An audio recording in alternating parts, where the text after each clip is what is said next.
میں بہک سکوں یہ مجال کیا، میرا رہنما کوئی اور ہے۔ الحمدللہ رب العالمین والعاقبۃ للمتقین والصلاة والسلام علی سید الانبیاء والمرسلین، اما بعد فاعوذ باللہ من الشیطان الرجیم، بسم اللہ الرحمن الرحیم، اللہم صلی علی سیدنا شفیعنا و مولانا محمد معدن الجود والکرم۔ الحمدللہ سلسلہ تذکرہ صوفیہ نقشبند کافی عرصے سے جاری ہے، اور ہم اس سلسلے میں جو ہمارا آخری ہم نے جس بزرگ کا ذکر خیر کیا تھا وہ تھی حضرت سیدنا حضرت خواجہ علاء الدین عطار بخاری رحمۃ اللہ تعالی علیہ، جو کہ حضرت سید بہاء الدین امام نقشبند رحمۃ اللہ تعالی علیہ کے داماد اور ان کے مرید اور ان کے خلیفہ تھے۔ تو الحمدللہ ہم نے ان کا ذکر خیر جو ہے نا وہ اپنے پچھلے سلسلے میں مکمل کیا تھا، اور آج ہمارا سلسلہ ہے انہی سے فیض پانے والے اور امام نقشبند رحمۃ اللہ تعالی علیہ کی صحبت سے بھی فیض حاصل کرنے والے عظیم ہستی حضرت مولانا یعقوب بن عثمان چرخی رحمۃ اللہ تعالی علیہ کی ذات گرامی۔ میری طاعت میں الہی کچھ نہ ہو عجب و ریا، حضرت یعقوب چرخی بے ریا کے واسطے، آمین۔ الحمدللہ ہمارا جو سلسلے کا انداز ہوتا ہے، نام و نسب، اور ان کے بعد جو نا ان کی تعلیم و تربیت، اور پھر اکتساب فیض، اور اسی طرح سے ان کے پھر جو تصرفات اور کرامات کا سلسلہ ہوتا ہے، تو اس پر ہم کچھ نہ کچھ ذکر خیر کرنے کی کوشش کرتے ہیں، لیکن وقت کو ملحوظ رکھتے ہوئے، چونکہ طوالت سے بچنے کے لیے بہت ساری چیزوں کو چھوڑ بھی رہے ہوتے ہیں، اور ان کے بعد جو ہے حضرت کے کرامات کے بعد ان کے چند ایک جو ہے وہ ارشادات عالیہ اور پھر ان کی ظاہری وصال پر کچھ تذکرہ ہوتا ہے۔ تو آئیے اپنے سلسلے کو آگے بڑھاتے ہیں کہ یہ اولیاء اللہ یقیناً بڑے الحمدللہ کاملین میں سے جو یہ جن کا ذکر خیر ہوا ہے، اور یہی اولیاء اعظام ہیں کہ جن کے ذکر و فکر اور تعلیم و ارشاد کی وجہ سے گمراہ، بے دین، گناہوں میں ڈوبے اور معصیت میں لت پت لوگ توبہ و انابت کا دروازہ کھٹکھٹاتے ہیں، اور جہان رحمت الہی ان کی دستگیری فرماتی ہے، اور پھر انہیں خدا کی پناہ مل جاتی ہے۔ الحمدللہ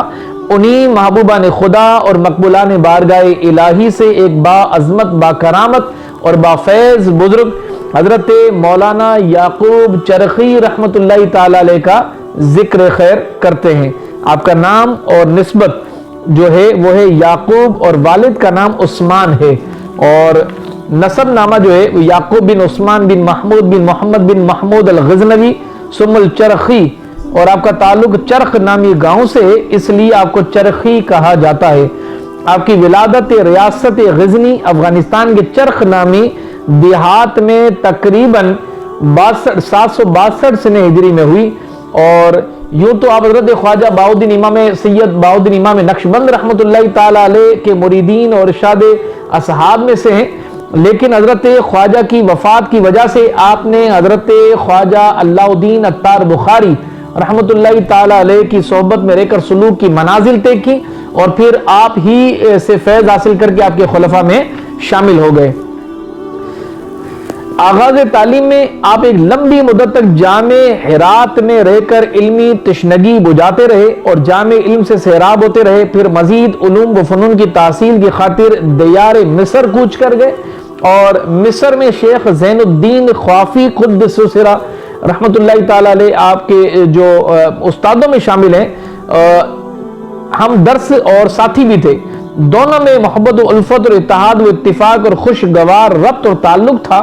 تو آپ نے شیخ شہاب الدین سیرافی رحمۃ اللہ تعالی سے تعلیم حاصل کی۔ اس زمانے میں شیخ سیرافی قدس سرہ دیار مصر کے اکابر علماء اور بلند پایہ مشائخ میں شمار ہوتے تھے۔ دیار مصر ہی میں رہ کر آپ نے جملہ علوم و فنون کی تکمیل کی، لیکن فتاوی کی اجازت آپ نے علماء بخارا سے حاصل کی۔ آپ کو حضرت خواجہ نقشبند امام نقشبند رحمۃ اللہ تعالی کے ساتھ کس قدر اعتماد و خلوص اور تعلق و لگاؤ تھا، انشاءاللہ اس بات یہ ایک واقعہ میں آپ کے گوش گزار کرتا ہوں، اس سے آپ اندازہ لگا لیجئے گا کہ حضرت خواجہ رحمۃ اللہ تعالی علیہ کی خدمت میں حاضر ہونے اور ان کے سلسلے میں منسلک ہونے سے پہلے ہی آپ خود فرماتے ہیں کہ مجھے حضرت سے والہانہ عقیدت اور محبت تھی، اکابر علماء سے اجازت فتویٰ حاصل کر کے میں نے بخارا سے اپنے وطن معلوف کی طرف لوٹنے کا ارادہ کیا، تو اتفاق سے ایک روز مجھے حضرت خواجہ سے ملاقات کا شرف حاصل ہو گیا۔ میں ایک عقیدت کیش کی طرح بے حد تواضع اور بڑی نیاز مندی سے پیش آیا اور سراپا عجز و نیاز بن کر عرض کیا کہ حضور برائے کرم اس عاجز پر بھی خاص نظر کرم نظر عنایت فرما دیجئے۔ تو پھر حضرت نے فرمایا کیا اس وقت خاص ارادہ کر کے ہمارے پاس آئے ہو؟ تو میں نے عرض کی، حضرت یعقوب چرخی رحمۃ اللہ تعالی علیہ فرماتے ہیں کہ پھر میں نے حضرت کی بارگاہ میں عرض کی کہ حضور میں خدمت کا مشتاق اور آرزو مند ہوں اور حضور ہی کی خدمت میں رہنا چاہتا ہوں۔ حضرت نے فرمایا کیوں؟ میں نے عرض کیا آپ بزرگ اور مقبول خلائق ہیں۔ تو حضرت نے فرمایا اس کی کوئی دلیل ہے کہ تم مجھے مقبول بندوں میں شامل کرتے ہو اور مجھے ولی کامل سمجھتے ہو، اس پر کوئی دلیل دو۔ ہو سکتا ہے یہ مقبول شیطانی ہو، یقیناً یہ آپ کی عاجزی تھی۔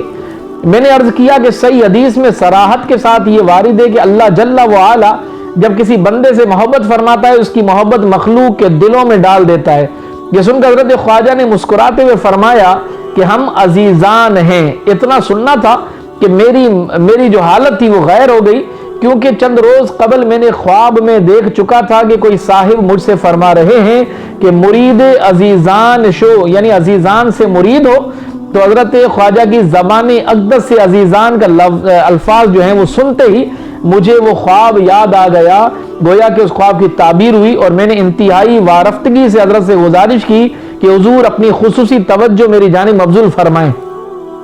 اس پر حضرت نے فرمایا کہ ایک شخص نے حضرت عزیزان قدس سرہ سے عرض کیا تھا کہ مجھ کو آپ یاد رکھیں، تو انہوں نے فرمایا تھا کہ ہمیں اللہ جل وعلا کے سوا کچھ یاد نہیں رہتا، تم کوئی نشانی ہمارے پاس چھوڑ دو تاکہ جب ہم اس کو دیکھیں تو تم یاد آ جاؤ، لیکن تمہارا حال تو یہ ہے کہ تمہارے پاس کوئی ایسی چیز بھی نہیں ہے کہ جس کو تم ہمارے پاس چھوڑ سکو۔ یہ کہہ کر حضرت نے خود ہی اپنی ٹوپی مجھ کو عنایت کرتے ہوئے فرمایا